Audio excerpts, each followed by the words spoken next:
भारतीय एयरटेल और रिलायंस जियो जो है इस समय रेस में है, इनके मुकाबले में कोई चल नहीं रहा है।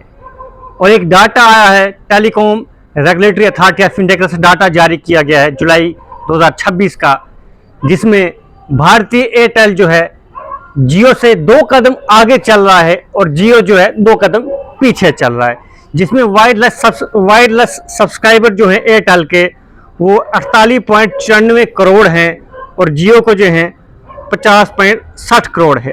यानी कि एयरटेल के 26.88 लाख और जियो का जो है 24.46 लाख, यानी कि 2 कदम जो है भारतीय एयरटेल जुलाई के महीने में जो है वायरलेस सब्सक्राइबर में आगे चल रहा है। वहीं अगर वोडाफोन की बात करें तो ये बेचारा 2.40 लाख है, यानी कि 19.90 करोड़। वैसे भी वोडाफोन अब नज़र नहीं आता है। जम्मू सिटी में जो है बड़ा कम चलता है, श्रीनगर सिटी में भी बड़ा कम चलता है, बाकी आप किसी डिस्ट्रिक्ट में चले जाएं तो आपको ये नज़र नहीं आएगा। बीएसएनएल जो धीरे धीरे ग्रो कर रहा है, जिसका 4G जो है देश के कोने कोने में पहुंच रहा है और नए टावर भी लग रहे हैं, जो कि एक भद्रवा में भी एक टावर लगा हुआ है, हाल ही अभी फंक्शनल नहीं है, मंथला में। इसकी रीच बताऊं मैं तो ये 1.68 लाख है, अभी प्लस में चल रहा है, यानी कि ये करोड़ों में नहीं जा रहा है। इसके वायरलेस कनेक्शन जो हैं बहुत ज़्यादा कम है। यानी कि इस समय मैदान में भारतीय एयरटेल और रिलायंस जियो है, बाकी कोई और आले दुआले नहीं भटक रहा है। और एयरटेल जो है अपना नेटवर्क देने में जियो के मुकाबले में ज़्यादा पावरफुल है और नेटवर्क भी जो है इसका ज़्यादा पावरफुल है। साथ ही साथ पैकेज भी बड़े महंगे हैं। 4 तो इसने हटा दिए हैं, जिनमें से एक 299 का था वो 349 का हो गया, 50 रुपये बढ़ा दिए। जियो भी एक सोच विचार में चल रहा है, अभी तक उसने कुछ किया नहीं है और शांति के पीछे कौन सा तूफान छुपा हुआ है वो जल्द ही सामने आएगा।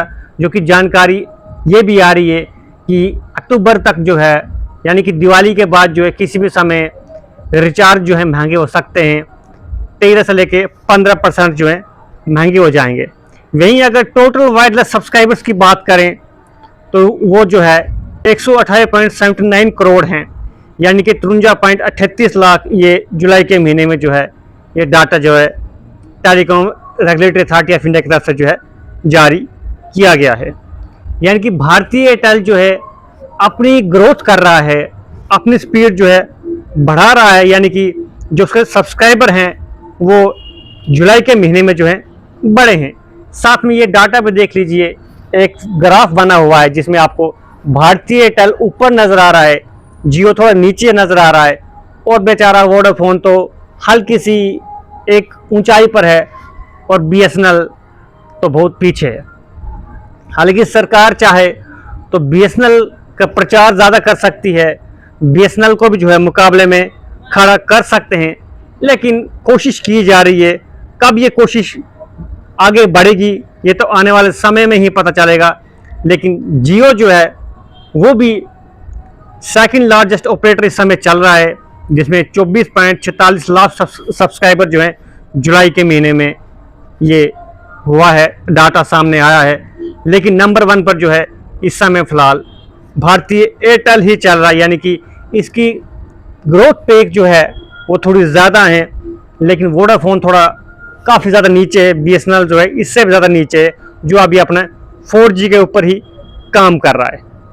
यानी कि कुल मिला के लोग कमेंट्स में ये लिखते हैं कि हम भारतीय एयरटेल को छोड़ देंगे, ये अपने रिचार्ज महंगे कर रहा है, हम जियो पे शिफ्ट हो जाएंगे, बीएसएनएल पे शिफ्ट हो जाएंगे। लेकिन विकल्प आपके पास कुछ नहीं है। ये काम भी कर रहे हैं, 5G भी दे रहे हैं। हालांकि वो बात अलग है कि 5G कंटिन्यू चलता नहीं है, अभी ट्रायल बेसिस पर चल रहा है, झटके इसको लगते ही रहते हैं, आज आके ये 4G पे अटक जाता है। जियो की भी यही हालत है। लेकिन ये है कि अभी ये 5G ट्रायल पर है, अनलिमिटेड आपको मिलता है 2GB का, अगर आप प्लान करते हो तो वो कहीं ना कहीं अच्छी बात है। लेकिन बड़ी खबर यही कि एयरटेल जियो के मुकाबले 2 कदम आगे चल रहा है, यानी कि 26.8 लाख इसके वायरलेस सब्सक्राइबर हैं और रिलायंस जियो जो है 24.4 लाख जो हैं इसके वायरलेस सब्सक्राइबर हैं। ग्रोथ कर रहा है जियो भी, लेकिन एयरटेल थोड़ा आगे है। आपका क्या कहना है कि आने वाले समय में, आने वाले दिनों में, अक्टूबर के बाद जो है जो 13 से 15% रिचार्ज महंगे होने जा रहे हैं, ये होने चाहिए या नहीं? और बातें ये इसलिए की जा रही हैं कि जो इसके ऊपर खर्चा किया जाता है वो वसूल करने के लिए, उसका हिसाब बराबर करने के लिए जो है ये रिचार्ज जो है महंगे किए जा रहे हैं, डाटा जो है महंगा किया जा रहा है। अपना ज़रूरी सुझाव, अपना ज़रूरी विचार जो है कमेंट बॉक्स के नीचे ज़रूर रखें।